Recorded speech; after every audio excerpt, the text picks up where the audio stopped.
We'll just wait for the lag and everything. Hello, hello, hello. My name is Dennis. That's my crime source and my punishment. Just being a bit of a lazy swine and doing a very quick impromptu stream, because for those of you who've been paying attention to our Patreon on patreon.com/LunarBlazeStudios, you may have noticed that there was a little post that popped up this morning. It is something I'm going to read out for you all right now. This is a little something that we've been working on for a while, and wanted you all to basically give you all a little bit of context for what is going on.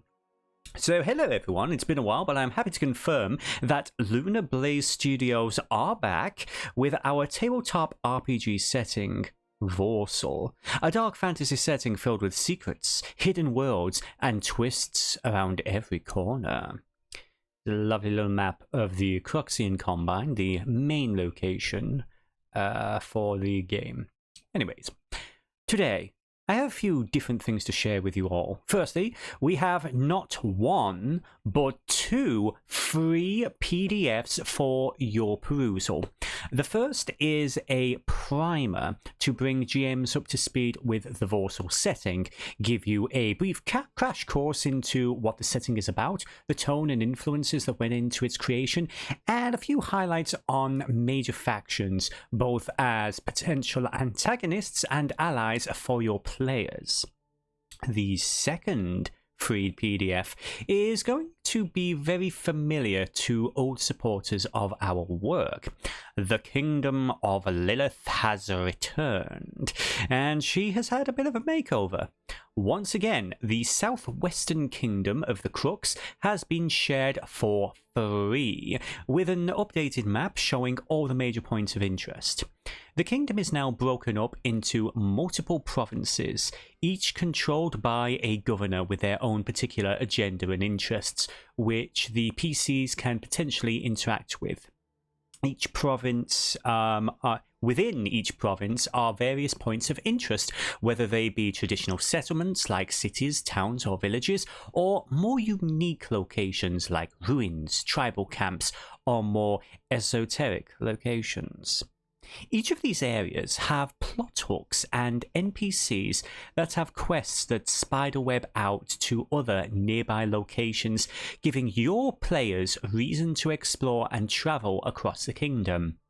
While I have done my best to keep the major storylines within the borders of Lillith, some of these plot lines will reference or lead to areas outside of Lillith, such as the mysterious strangers from Argyros or the poachers from Oriana. For resolution to those plot lines, you're going to have to wait until those sections of the book come out. The book? Wait, what book? You see, guys, the reason the primer and the Kingdom of Lillith are both free is because we are working on something much bigger.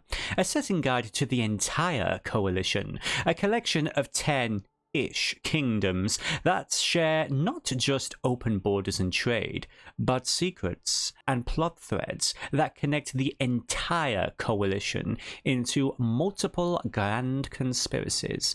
Believe me when I say this book, when finished, is going to be an absolute beast and will provide a great deal of gameplay for groups interested in exploration and political intrigue.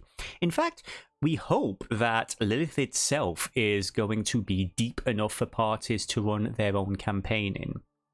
And in all honesty, that's why we are giving both Lillith and the primer away for free as a preview of what's to come and a means of learning what you guys are interested in seeing more of.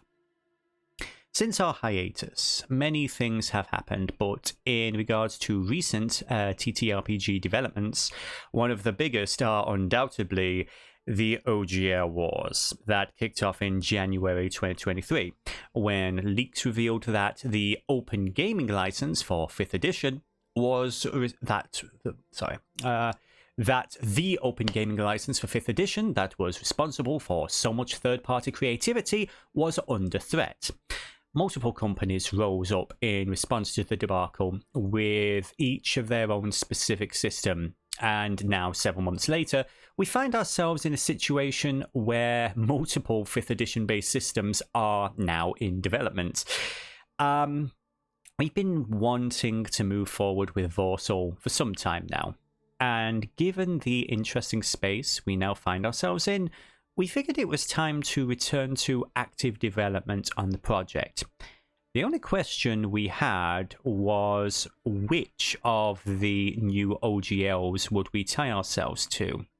After some thought, we have decided that out of all the various options, Kobold Press and their project Black Flag, now dubbed Tales of the Valiant, was the best option for Voarcel.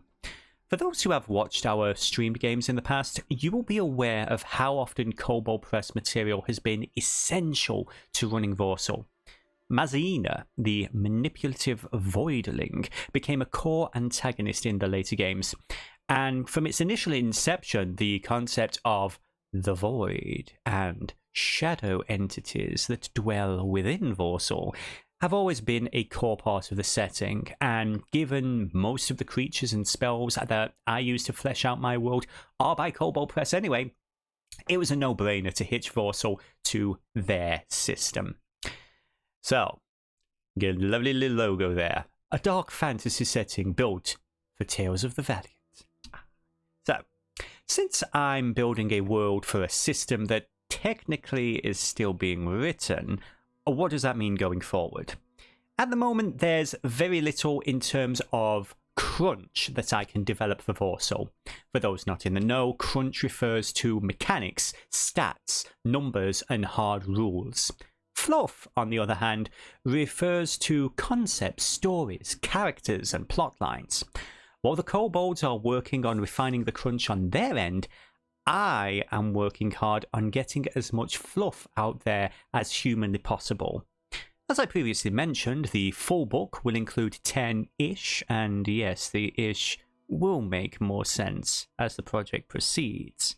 Kingdoms, filled with an army of NPCs, story hooks, and interesting locations to visit and explore. In the meantime, not only have a few playtests for Tales of the Valiant been released, the entire system is, in essence, based around 5th edition. So, while we all wait for the finished version, the primer has a handy list of suggested resources to pick your player races and other thematic rules from in the meantime. So, 2 free samples from a book that's likely going to be well longer than a year in development. So what about in the meantime? Well, our patrons on patreon.com/LunarBlaze Studios will already have had a special surprise in their feeds. Not only do our $1 patrons have some of the first draft heritage options that are specific to the region of Lillith. Heritages and lineages are the Tales of the Valiant's answer to previously limiting racial options that existed in 5th edition. But we also have the design document for the next kingdom in the pipeline, the smaller and far more corrupt kingdom of Oriana, ruled by the former shipping magnate King Mirko Quirk. $5 a month patrons can not only check out the work in progress document, but they can also provide feedback in the Google Drive document itself as it is being written. So, for those of you not familiar with how Google Drive works and everything, here it is. This is what $5 patrons get. You can highlight a section. You can basically click here where it says comment, and your comment will be on the document. So anything where it's like, I need more clarification, I want to see more of this, what if we did this instead, what if you got rid of that, that is something that we will address and we will take into consideration as we are going forward and developing this setting. Anyway, back to the announcement. While I do work a full-time job and have had to put much of my tabletop RPG content on the back burner the past few years due to real life seriously kicking us in the teeth, I'm deeply committed to working on this project and hope to have significant updates to share with patrons each month. this book is going to take a long time to make, and it's going to be a lot of work. I hope you guys are excited as I am to finally see it start to take shape. But until the next update, thank you for taking the time to read this and watch this. And please do share both this post and the free PDFs with as many GMs as you can. I would love to know what people think of the setting so far and what they would like to see us focus on or elaborate and tweak in the final product. Until next time, have fun and may all your encounters be legendary. So, that is the free and public post on patreon.com/LunarBlaze Studios, which is out right now. And linked are two PDFs. Should we take a look at them? I think we will. Boop-a-doop-boop-a-doop. Boom. First of all, I've actually got the second one up first, so let's go with the primer first of all. So, in essence, what these two PDFs are they are designed to be free resources that we're giving out to everybody as a preview of what's to come. Basically boiling down the essence of what the Voarcel setting is and what we hope the final setting book is going to be like. For those of you who are familiar with things like the Tal'Dorei campaign guide and more accurately, Explorer's Guide to Wildmount, both Critical Role books, I know. But this was the one that really kicked it off, in all honesty. Really loved Wildmount. I really loved the 99 storyline from Critical Role Campaign 2. And that's what really lit a fire under my ass to start this project. And it has been going on for a while. And this is one of the few situations where I feel that we are at a point that we can finally start getting things out. And as I mentioned in the public post as well, the whole thing with the OGL, that definitely lit a fire under our ass. The past couple of years, because of 2020 and all of that, we actually moved state. Those who followed the regular gaming streams when I ran Voarcel and Tomb of the Abomination and so on would know that moving state really delayed us in regards to production, basically starting over in a new place and everything. So a lot of like the big projects kind of had to be put on hiatus. So it's been a couple of years.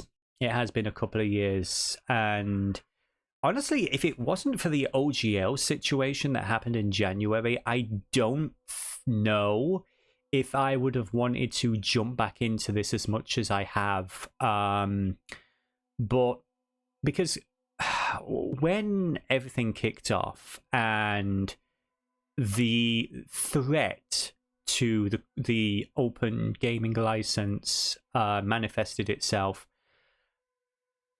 everyone was just sort of like panicking a little, and I kind of realized that, oh shit, if I may never get to make this book now because WotC have basically Wizards of the Coast have basically killed the ability for me to self-publish a game using that system. I would have to develop a completely new system, and also there's so much shared language and shared content that is used in these various tabletop games.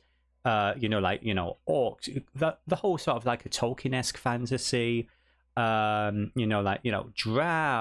the whole D20 system and everything. There's just so much that's shared through multiple settings, multiple worlds, and everything. And not having access to that kind of it killed it dead. Basically, it was like, for all of the original stuff that I've tried to pull into this setting, without that baseline framework that most tabletop worlds have, that like all your Eberrons or your Exandrias, Forgotten Realms, that whole of like humans, elves, dwarves, that kind of thing, gnomes, halflings. It just wouldn't have worked. Honestly, I don't think it would have been worth the effort to put in. But thankfully, first of all, the 5th edition SRD, System Reference Document, is now free. It is Creative Commons. Anything can be used in that. And that has spawned a whole bunch of, things such as Project Black Flag / Tales of the Valiant, which is, as I said in the post, Kobold Press is a company that I have used a large amount of their material in the inspiration and the actual running of this world, as you've seen on other channels, such as Journeys Plays, where I ran her and a bunch of people from Dice and Dolts in the dwarven city of Kuzavel Grim, and all the stuff that's been going on with the Void, creatures, and all that jazz. But yeah, I really, having access to a more reliable system that I have every right to use, and like Tales of the Valiant have said, once the core fantasy rule set is up, then anyone can use it. It's a no-brainer. It's a no-brainer to take the work that I've done, to have this world and be tethered to that specific setting. Not that setting, rather, that specific system. So the point of these particular PDFs is because the thing is, for me, this is a world that I've been working on for a very, very long time. Originally, I was going to be creating fantasy novels, dark adult fantasy novels set in what would become known as the Voarcel. However, very early on, this was like 2012, 2013, I had all these ideas, all these concepts, but unfortunately it got to the point where I realized that I'm just not a good writer. I'm just not that good in terms of like dialogue, pacing, plot. I can world build, I can story arc, I can, character design, but it would never have been viable. Honestly, it just wasn't my skill set. However, I was getting back into D&D. I want to say, actually, 4th edition was the very first Voarcel game. I don't remember the exact year, but basically this was back around the time of when Roll20 had first come out.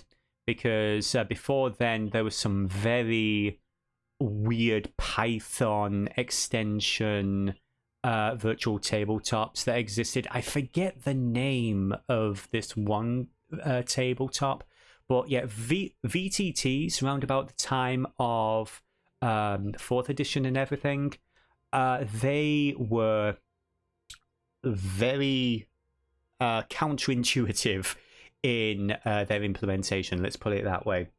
So Roll20 was the first VTT that actually did what it said on the tin for the most part, and I actually ran 1 or 2 games set in what would eventually become Voarcel. But so this world and the concepts that make it up have been in my head for a long ass time. So what this, and I'm going to get back on track in a second. So the whole point of these two PDFs is to finally start laying the groundwork down to get across some of the ideas and what the theme and what the tone of this world is, and why it is not just another generic Tolkien-esque fantasy world, even though you need the generic Tolkien-esque races in order to run it. So, before I get too deep further into what's going on here and everything, I will say this. If you are a player and you are interested in a world filled with... How do I put this? So, the Kingdom of Lillith. The two PDFs we've got, one of them involves the Kingdom of Lillith. And we go into detail about the Queen herself, Queen Bianca Amelia Zanino, and some of the different nobles that make up her royal court. We also have a full map of the kingdom itself, but then we go into detail about a few of the specific different provinces and some of the different locations and some of the different story hooks that might be going on for you as a player there. If you are interested in I guess it's a little bit inspired by, like Game of Thrones, Westeros, that kind of thing. It is a feudal kingdom, like your traditional medieval-esque feudal sort of land where there's farmers and there's villages and they're all providing stuff to these small towns.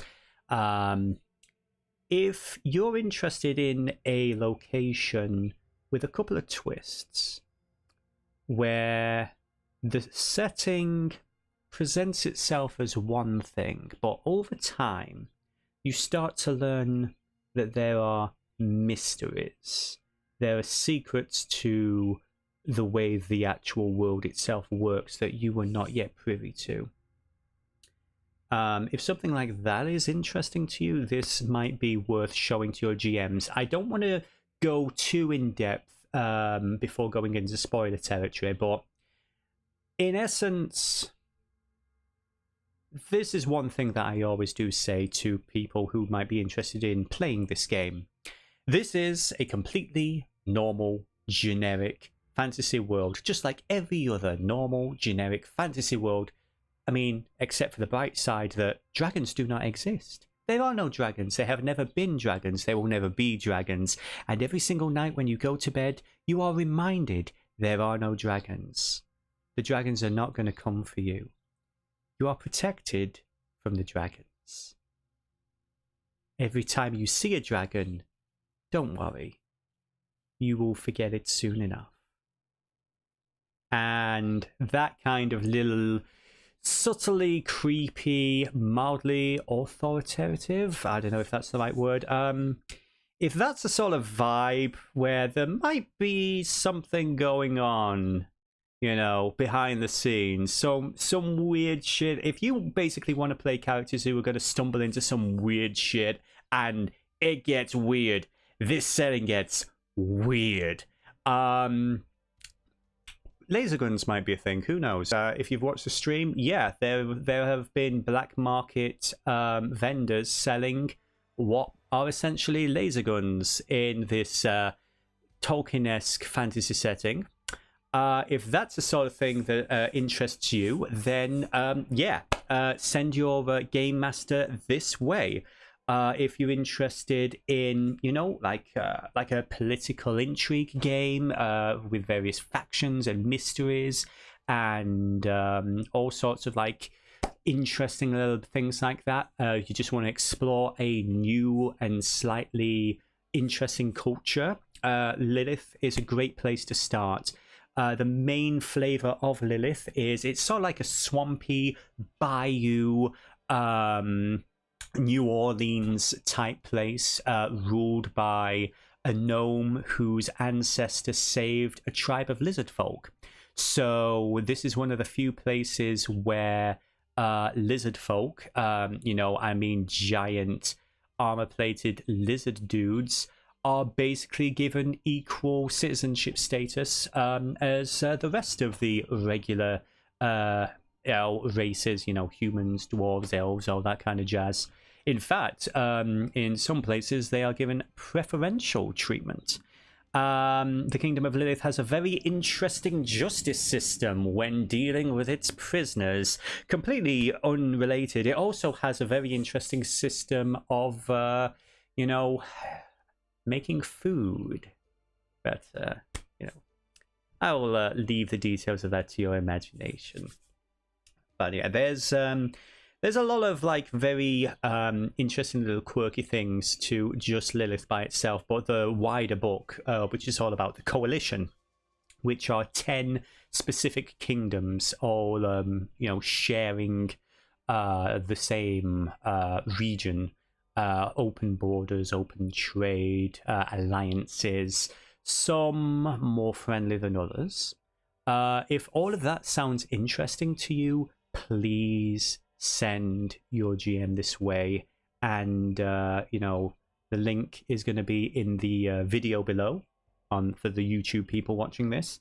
But other than that, I wouldn't proceed much further because we're about to get into spoiler territory a little bit, where I'm going to speak directly to GMs, people who are interested in running this world and would like a little more of a solid idea about what they're getting into with these PDFs. So, have they gone? Have all the victims left? Okay, so, GMs. What the hell is the Voarcel, and what is going on with this Eldritch setting for 5th edition and Tales of the Valiant?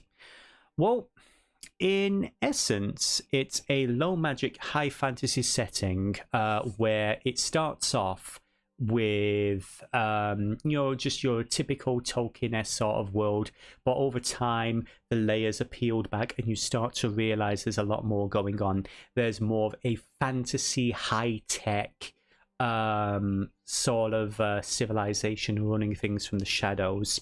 The trope of the ancient, hyper-advanced race that has devolved into a Tolkien-esque one. I say Tolkien-esque a lot, but we know what we mean by that. That particular trope has been done quite a bit. However, it's very rare to see that you're playing in this medieval fantasy world, whereas right above your head is an invisible flying city populated by giants with, alien technology monitoring everything and making sure the skies are cleared from dragons. Well, dragons, by the way, in this setting, I don't really go into it much in this PDF, but side notes for the future.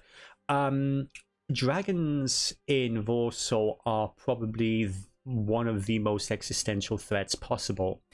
Rather than being simple, angry, beasts that breathe fire and fly around, just imagine a hyper-intelligent race of mages and sorcerers who took all their intellect, all their power and spellcasting, and put those minds into armor-plated flying death machines. That's what dragons in Voarcel are. And in order to protect the mundane people of Voarcel, every single night, the wardens, who are that hyper-advanced group that I mentioned, the wardens work their magic, science, whatever you want to call it, and every single night, the mundane people of Voarcel are reminded there are no dragons. That dragon that wiped out that village, that was a rogue fire elemental. There are also no shape-shifting people wandering around the streets, adjusting your memory. Everything is fine. So, that's the vibe, in essence. In the PDF, I kind of list a couple of sources of inspiration for the tone of the setting. 1899, that's more of a recent show on Netflix, but I I really, really loved the play on perception about what's real and what isn't. If you've not seen it yet, I don't want to go into spoilers on that, but it's a really interesting show. Sad it got cancelled, but I would give that a show. Give that a quick watch. Lost. It's an older one. Definitely, I would say maybe just ignore the first season and maybe focus on the second season, mainly to do with things like The Hatch and also like The Forest and Sons of the Forest, a more recent game that has a similar vibe. I'm a big fan of you spending time in a seemingly normal setting, a seemingly normal environment, and as you're exploring it, you see things that don't make sense, like there is a hatch in the ground that leads to what you thought you were in a regular forest where, just imagine this, a medieval forest filled with, your usual fantasy tropes, and then you stumble across this concealed metal hatch in the ground, which leads to a high-tech bunker that is operated by the aforementioned shape-shifting, hyper-advanced race. So Voarcel is basically a setting which is shared by the mundane and the awakened, or the aware, beings who are aware of what is essentially going on in the world. They are aware of dragons. They are aware of the celestial beings that set all this in motion and the horrific void entities imprisoned below. So, there's a couple of other bits and pieces to go through. Another one that was a big inspiration that not many people talk about, The Adjustment Bureau. If you've never seen that movie, it's not so much of a spoiler because it's revealed very early on. I really like the idea of these seemingly normal people walking amongst mundane society. And whenever they catch wind of someone seeing something they shouldn't have, then they approach them and just erase their memory of that traumatic event and the memories of anyone who spoke to them. And everything just goes on as normal. Absolutely everything is fine, and the problem is being handled by those equipped to handle it. Another thing I didn't mention in the PDF, but another sort of inspiration for this kind of thing was, I think it was Star Trek Insurrection. It was like the opening to that movie where you're watching this small planet of, simple farmers, and then suddenly Data shows up and starts shooting at this holographic wall, which is hiding this high-tech observation post. Spoiler for the end of the first Forest game, but that scene where you're in the main facility at the end and you're looking through this one-way glass and you look down and you can see all the areas that you've been to. That's kind of the vibe that I'm aiming for with Voarcel. This whole other society, this whole hyper-advanced, hyper-tech civilization is right here. It's always here. It's always watching you. The people you talk to, they might be wardens. And clearly the wardens take heavy inspiration from the shapeshifters of Eberron and the changelings of Eberron and the doppelgangers of the SRD. So that's basically, I'd say that those are the main things to keep in mind in regards to what a game of Voarcel is like, as opposed to one set in Exandria or, as I said, Eberron, or so on and so forth. I also go into a few different options of extra resources. These are books that I have used excessively when running my own game. There's too many Kobold Press books to mention, but all the magic tomes and the monster books, the Tome of Beasts, and all the various like heroes books that they have. At this point in time, there's very few player character options from those books that I don't think would fit. I do go through and I do list a couple of suggested options in here for, having your player characters. But by and large, if it fits in... What is the name of the Kobold Press setting? Midgard. If it fits in Midgard, it kind of fits in Voarcel, with maybe a few tweaks. But yeah, Ghostfire Gaming, the Grim Hollow setting. Holy shit. The Grim Hollow, when that first came out, I almost stopped work on this because it was so close to the vibe I was going for, at least in terms of... Originally, this was more of a grim, dark, gritty, deep and dark setting, and then I was like, a bit more variety.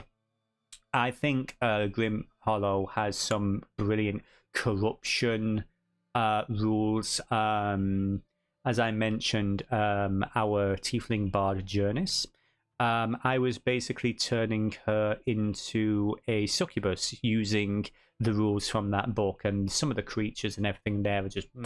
Grim Hollow's excellent.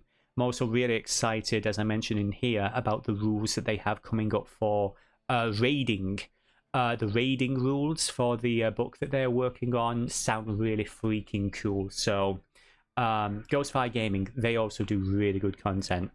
Another major one that I mentioned was Monty Cook Gaming, the Arcana of the Ancients. So, I already had the sci-fi stuff figured out. For the most part, in regards to Voarcel, like the ancient aliens, and that whole sort of, hidden civilization walking amongst us and all that jazz. I already had that way early on. However, then I discovered Arcana of the Ancients, which is a book that's filled with really, really interesting devices. In that book, they're called ciphers. These are basically remnants of long lost alien tech that are so weird and random. They're basically just random one-use magic items.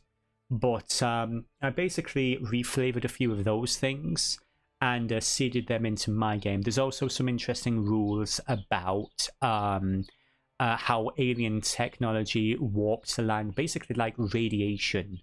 And there's a lots of little quality of life things in there.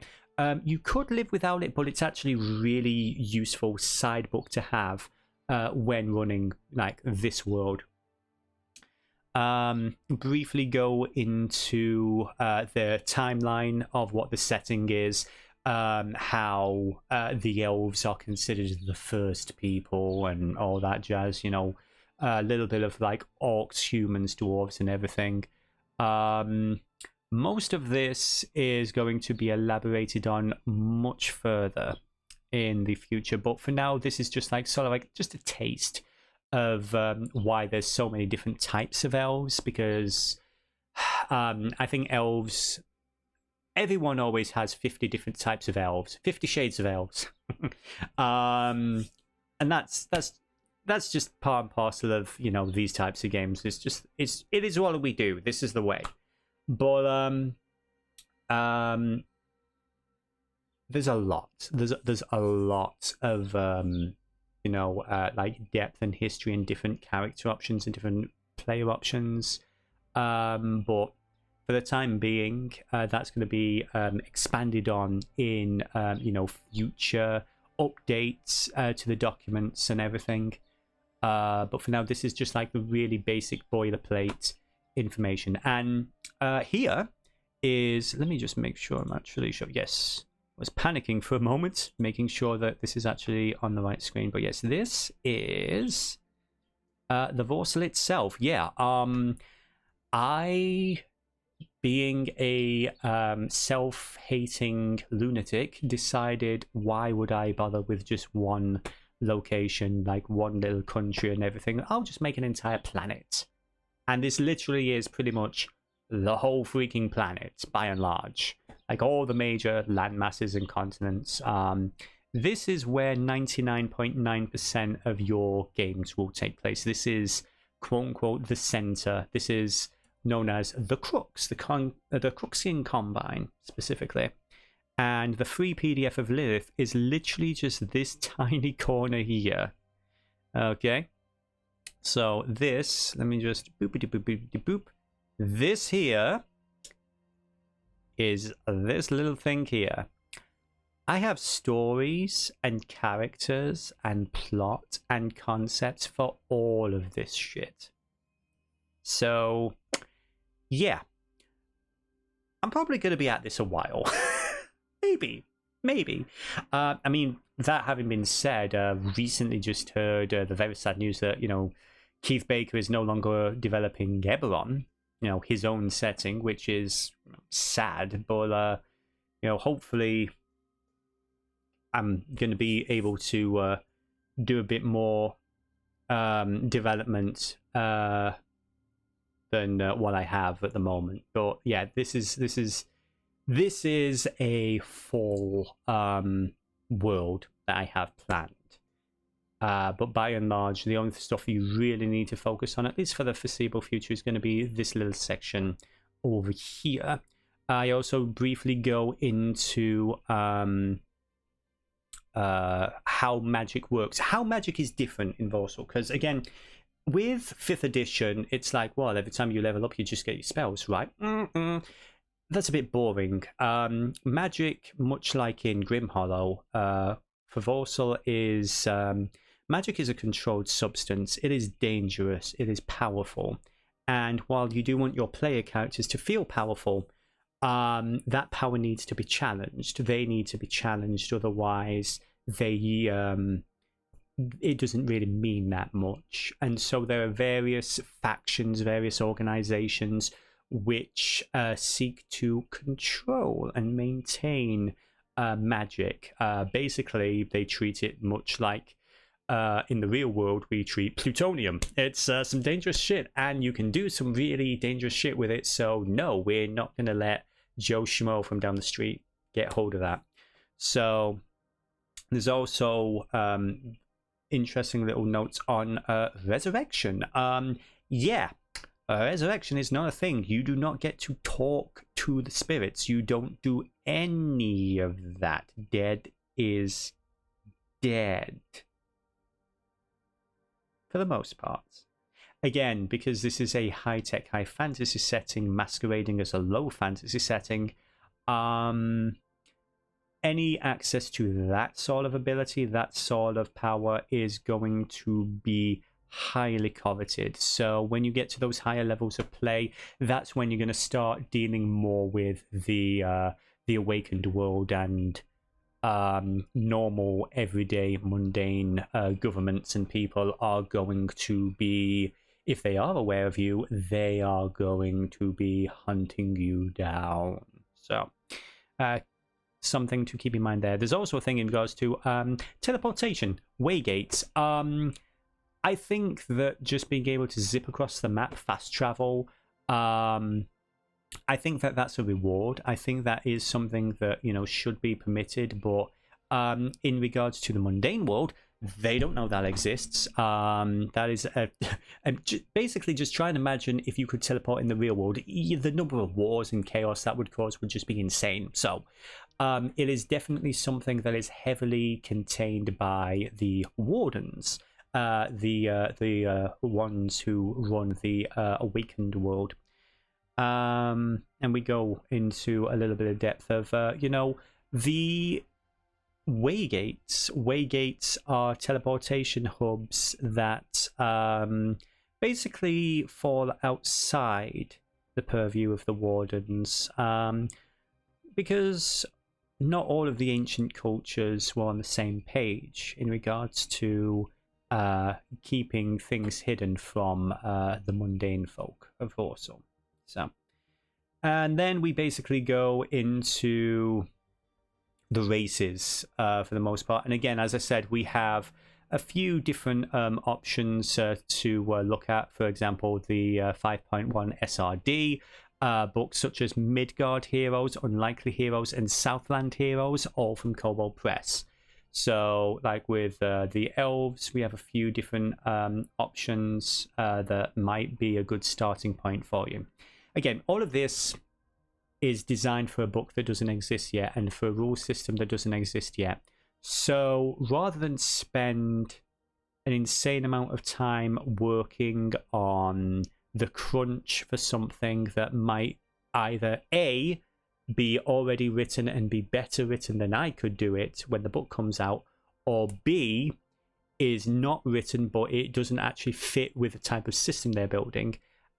Instead of doing that, I'm focusing on the fluff, the flavor, the story, and the actual crunch. All this stuff here, these are placeholder rules. These are placeholder examples for, you know, NPCs, systems, other little bits and pieces, until the actual core fantasy rule set that Tales of Midgard is built on, until that is finished, everything is up in the air. So once that is done, I'm going to be in a much better position to figure out, okay, I can just copy and paste all of this stuff, boom, boom, boom, boom, boom, and all this system stuff, and just fit it in perfectly. Or that doesn't work for what I want. I need to add this, I need to rewrite this, and then we'll have a more solid product.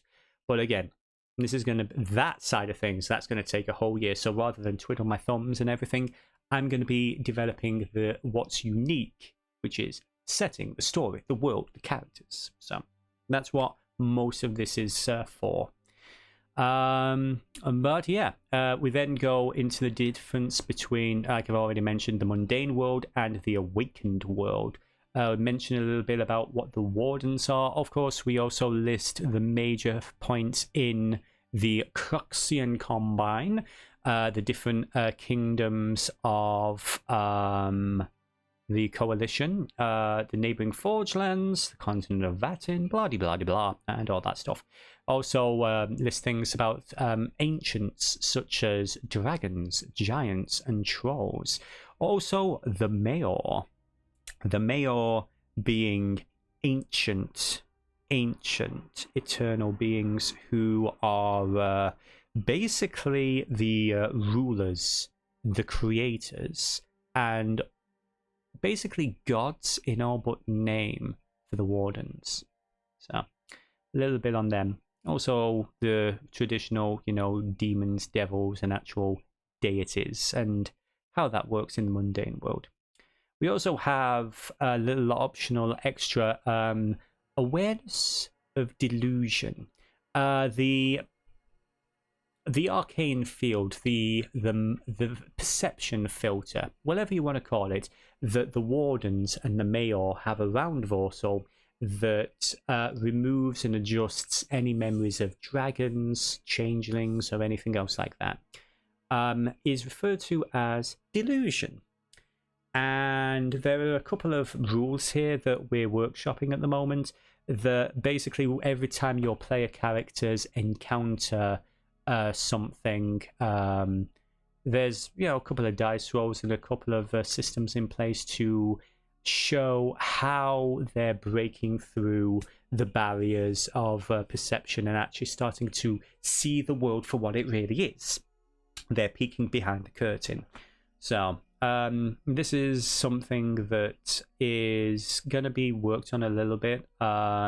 These are the first draft rules. However, if it absolutely works and people think it's great, then yeah, sure. I mean, we'll leave them as they are. But feedback would absolutely be appreciated in regards to that. I also have the optional rule of mercy, because as my players know, I am the BDSM DM. I am a cruel, cruel bastard. And not malicious, not antagonistic, just cruel.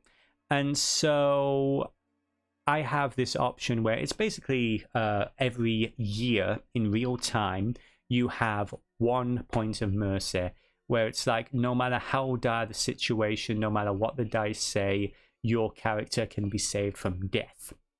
Because again, it's basically a bit of a balance, because the Voarcel setting, because it lacks resurrection by and large, it's if people like their characters and they don't want to lose them, but at the same time, I wanted it to be sort of like thematic to the setting and everything. So that's why it's everyone gets one, you know, and you know, it resets, you know, once a year. I personally go with like Christmas Day. Everyone gets a point of mercy. It doesn't stack.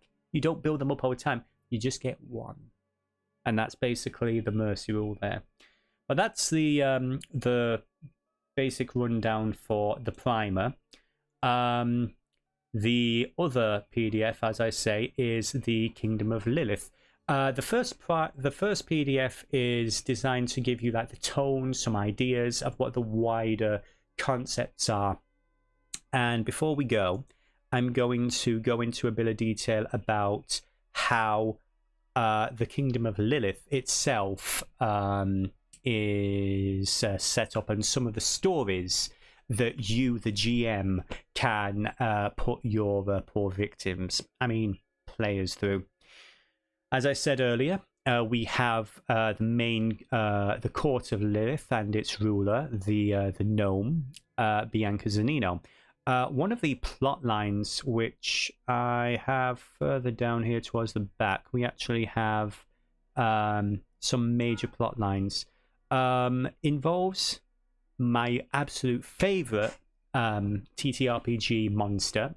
You notice I'm going out of my way to avoid saying a certain ampersand name, for reasons which I think are painfully obvious at this point. But yeah, Aboleth. I am a big fan of the Aboleth, ancient, eternal beings with a memory that stretches back before the gods themselves.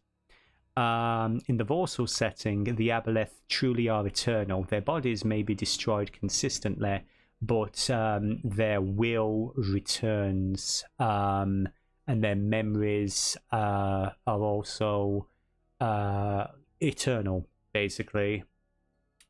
These are creatures with a very long-term view, and they have been instrumental in all manner of strange and bizarre plots throughout the setting. Namely, in this particular storyline, there is a shadow war between two different Aboleth, actually, and the Queen herself, ruler of the Kingdom of Lillith, is kind of unwittingly a servant of one of these Aboleth. Her entire bloodline from her ancestor Lillith Zanino, whom the entire kingdom is named after, this entire family line has basically been warlocks for this Aboleth, who has never really bothered to reveal himself. He just, hey, do this, go over there, do that, you get a kingdom, don't ask questions, it's fine. And that's the basic vibe there. But not all Aboleth like each other, and there is a ongoing plotline involving a second faction of Aboleth cultists who are causing problems in the southern portion. Let me see. And basically this section here, whereas over here in Deepwatch Basin is the home and lair of one of these more established Aboleth. Another piece of storyline involves one of the Mayor themselves, those godlike entities that I mentioned. One of them is around. They are deeply tethered to the goings-on of the Grendel Trolls. Grendel is something from a previous release that I did set in Voarcel. Just wait for those guys to go past. The Grendel Trolls, for me, they're basically heavily inspired by how World of Warcraft handles their trolls. So they're a little more like that, and a lot less like the traditional D&D, big, hulking, stupid monsters. but that might be another re-release that I do at some point. But yeah, the trolls, the lizard folk of Clutchhaven, the machinations of the Aboleth. There's a lot of different interplay between these factions, and each of these locations has its own string of stories and secrets. One of which, this location here, Deepwatch Basin, it basically, I will say this, there is another plot line involving this young lady here, Valerie McLaughlin, just a human girl who is the ward of Queen Zanino. She's been taken under her wing. Apparently, she was born into a noble family that unfortunately were all killed when she was a child. If you go through the PDF and you read what's going on in Deepwatch Basin and some of the different NPCs that are connected to that, you'll realize, oh, so maybe there's a bit more going on there with that person. So these are all different plot lines that your players can experience, and that one specifically definitely has an impact on not just Lillith as a kingdom, but the entire coalition, and will be explored a little bit more in the full book when that's out. So I think for the most part I've rambled on a lot actually, but I think that in essence gives you everything you need to know. As I mentioned as well in the initial Patreon post, this section here, the Scarlet Strand, some of the stuff here is deeply rooted to everything that's going further down in the other kingdoms, like Argyros, Oriana, and so on and so forth. But those are all going to be shown off in the future. For now, this is everything that I have for you guys. This is free. You can use this. It is yours to take. It is yours to run. Please let me know what you think of it. Please let me know if you do use this in any way, shape, or form. If any of these stories, any of the ideas that I have presented here are used in your game, I would love to hear how that goes. And if you have any questions about, elaborating on certain things, okay, what exactly are the Mayor? Or it's like, well, I wanted to do this. How would I do this? What information do I need? What is this, the name of this deity? What kind of gods are there? That's one thing I didn't include in the primer, and I do feel bad about that. And I'm probably going to be doing an expansion in the near future, or maybe a rewrite or something. I don't know. But I would be more than happy to elaborate if you have any. If you are running this world and you have questions on something, hell yeah, I'll answer. Absolutely, without a doubt.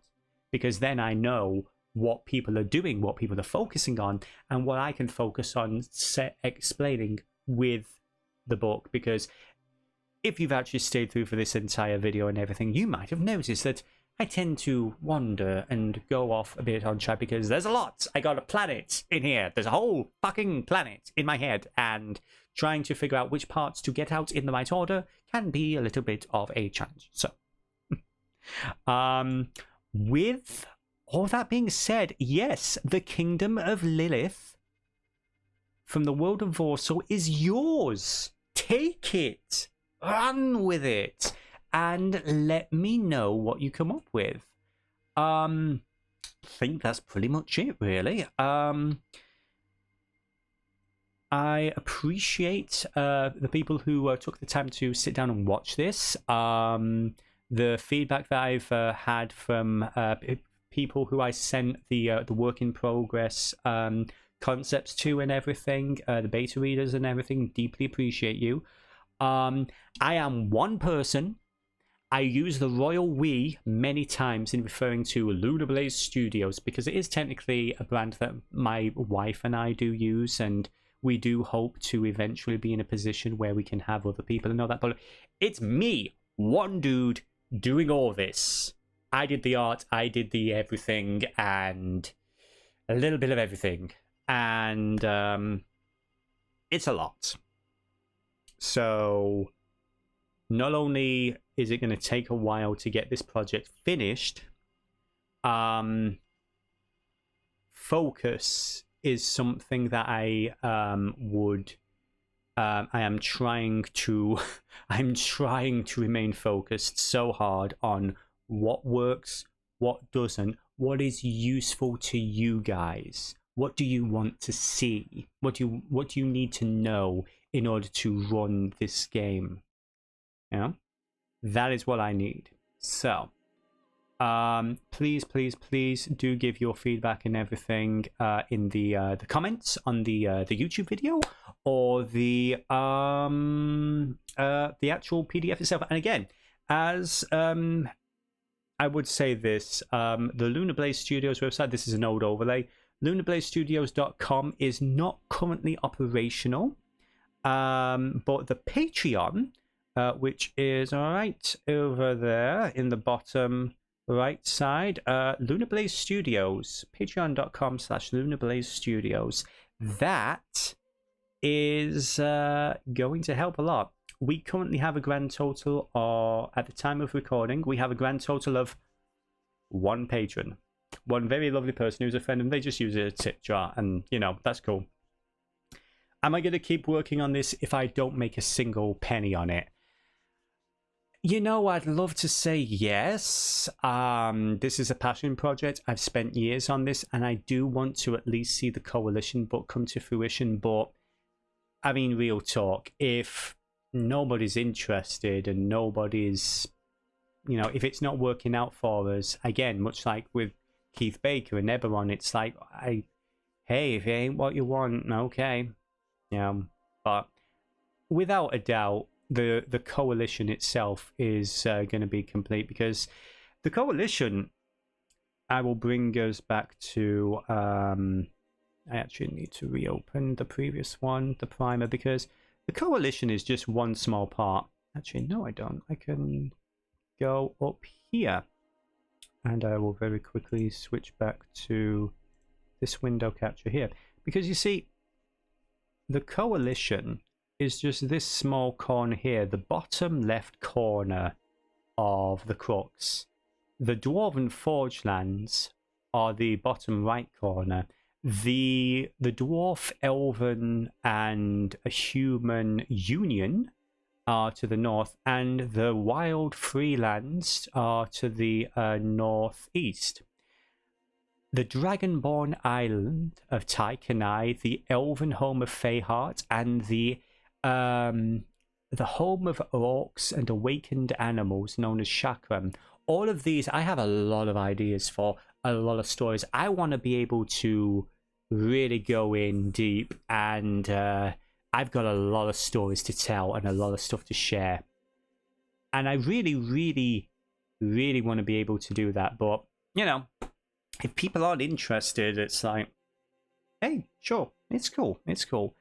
But if you are interested in seeing more, and again, you want to see some of those early tests, those mechanical tests that I've been developing, such as region-specific heritages using the Tales of the Valiant system, patreon.com/Lunar Studios. So, until next time, I think over an hour is more than enough of meandering and rambling. Thank you very much for taking the time. You are all lovely, lovely people. Be safe, be well, and share as much as you can. If you know someone who is interested in this kind of thing, please share it with them. I would love to hear your feedback. Be safe, be well, and have yourselves a fantastic day. Take care, everybody. Bye-bye.